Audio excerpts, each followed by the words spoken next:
It was like the part of a bad movie where everything suddenly becomes slow motion. Tanaka-sensei was standing at her desk, back to the students, and I saw this evil little smile come across Kenjiro's face.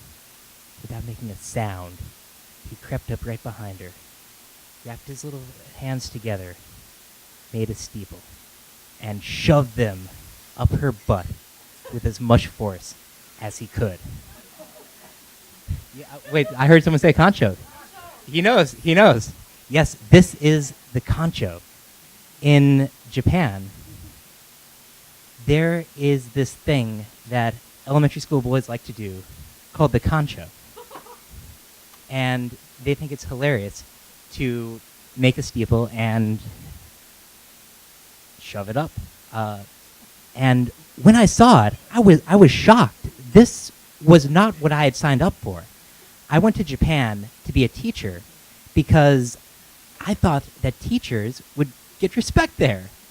And I was fresh out of college. I wanted to be taken seriously as a teacher. Little fingers up my butt? Nowhere. Nowhere in this equation. I mean, you know, you have like wedgies and you have atomic wedgies, but this is the neutron wedgie. It's no permanent damage, but somehow still worse than the atomic wedgie. And I was determined that this would never happen to me. Oh, these little monsters, they might stick their digits up the bunghole of some lesser teacher, but I was determined to maintain the integrity of my cornhole. The threat of concho did not scare any of the teachers that I worked with. They were all so dedicated. They would spend, 10, 12-hour days working so hard at their desks in the teacher's room. And I worked those hours too, but I was just spending all of my time figuring out how not to get concho. I settled on a 3-pronged strategy. Number 1, perfect the wall walk, a method of moving through space with ass firmly planted against a wall. Rule number 2, when the wall walk is not possible, get low. Rule number 3 is always remember, when you are in a school, your ass is literally on the line. So the schedule I was working, I was going to tons of different schools, many, many kilometers from one another, every single day. Yeah, I said it, kilometers. Every single day. And I didn't really get to know too many kids, but you would notice that at certain schools there would be certain students who, for lack of a better word, would be probing a little too hard. You'd walk in the hallway and you would just see. You knew what they were doing.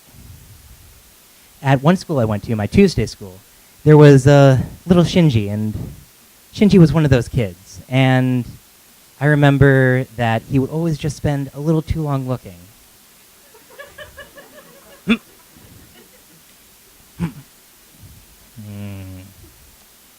And finally, one cold winter day, I was walking down the hallway, saw little Shinji. He was with his friends. He waved at me. I waved at him. He started talking to me in gibberish that sounded English to him, so he would be like, "Shababaloo-bao." Played along. I'd spoken gibberish that sounded Japanese to me. Shubada-ba-ba-ba-boop-bop. Might have been doo-wop, I don't know. And then he waved to me. He motioned, come over here. So I kind of cautiously walked up, and as I did, rule number 2, I got low. And his little friend next to him started shuffling through his backpack like he had something he wanted to give me. So I'm like, oh, he probably has a present for me. That's really nice. That's cool. And out of the corner of my eye, coming from the back, see a third kid sneaking up behind me. That's right. The double diversion, triple conspiracy concho.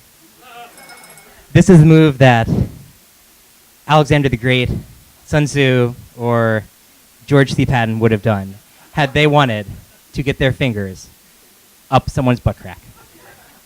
In this beautiful, graceful, agile move that would not have been out of place in a ballet company, I sprung up, pirouetted, and planted my ass safely against the wall. I shouted out, "Sennen no namida!" 1,000 years of tears. Shori! Victory is mine. Little Shinji and his friends kind of hung their heads in shame and slinked off to class. If you come to StorySlams often, and you should, you'll notice that a lot of teachers come and tell stories. And they'll often have these tales of how they've really made a difference in students' lives and really had an impact and had an effect. But for me, this was, in retrospect, my best moment as a teacher because I was a really lousy teacher. Thanks.